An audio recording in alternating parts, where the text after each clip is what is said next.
Okay, so I was gonna originally do a step-by-step tutorial, but this project got way bigger than I ever expected it to.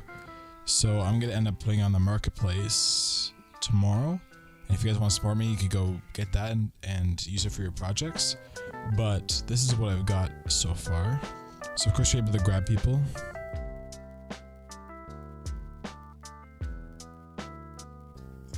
Dude. You're also able to headbutt.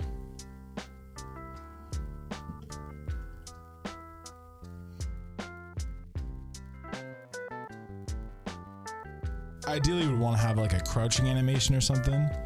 Some kind of animation to move your hands. The animations go along with the ragdoll, so that shouldn't be a problem. Because, yeah, it's going to be really hard to grab them from here.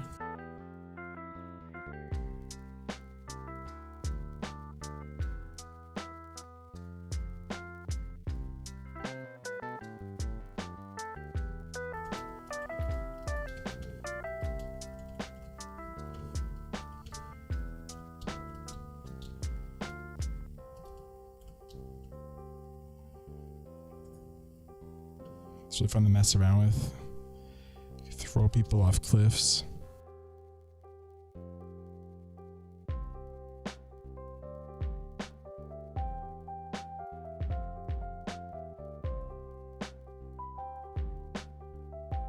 Like that.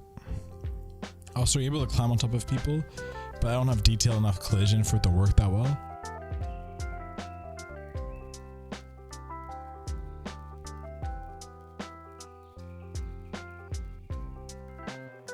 And grabbing onto boxes works really well.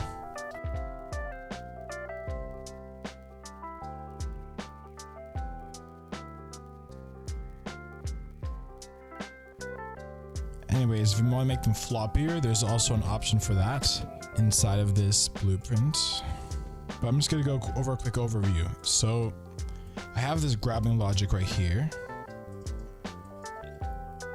So when you press the right click button, it checks for the hand location, which is the sock location of the right hand.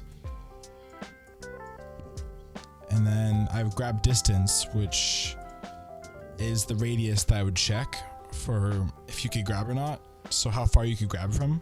And then this makes a sphere traced by channel. Then it checks if the out hit component is valid or not. If it is, then it checks if it's equal to the third person character. And if it is, I use this different logic which checks if the hand is overlapping, and then it'll set the constrained component right there. And if it isn't, then it goes to the set constrained component right here, which is for most things that aren't the player character. The left hand works the exact same way, just with my left constraint. And the way I'm doing all this is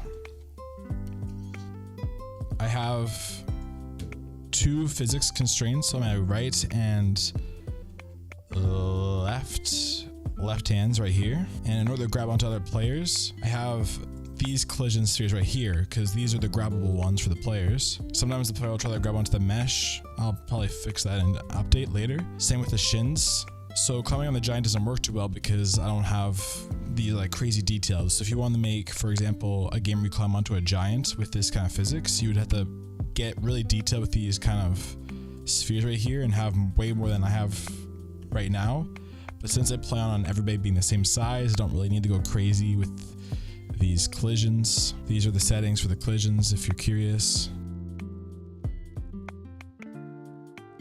Oh yeah, one thing is I started with overlap all, and then on start, I have the set collision logic right here, which enables everything all the way over here.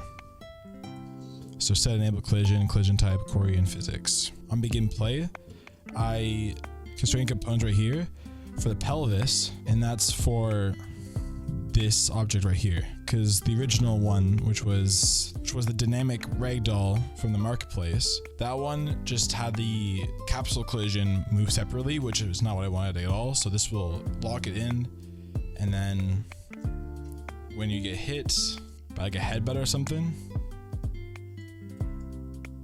it will unhook that from the pelvis. anyways, that's all I could really show you. This project's got insanely big. I'm gonna upload it onto the marketplace tomorrow, so it's gonna be about 10 or 15 bucks. So if you guys want to support me, you could go check that out. And thank you guys for watching so far. And I think this has gone a long way. I'm obviously going to keep you guys updated, and eventually I hope to hire a professional to make this a whole lot better. So stay tuned for the future of that, and I'll see you guys later.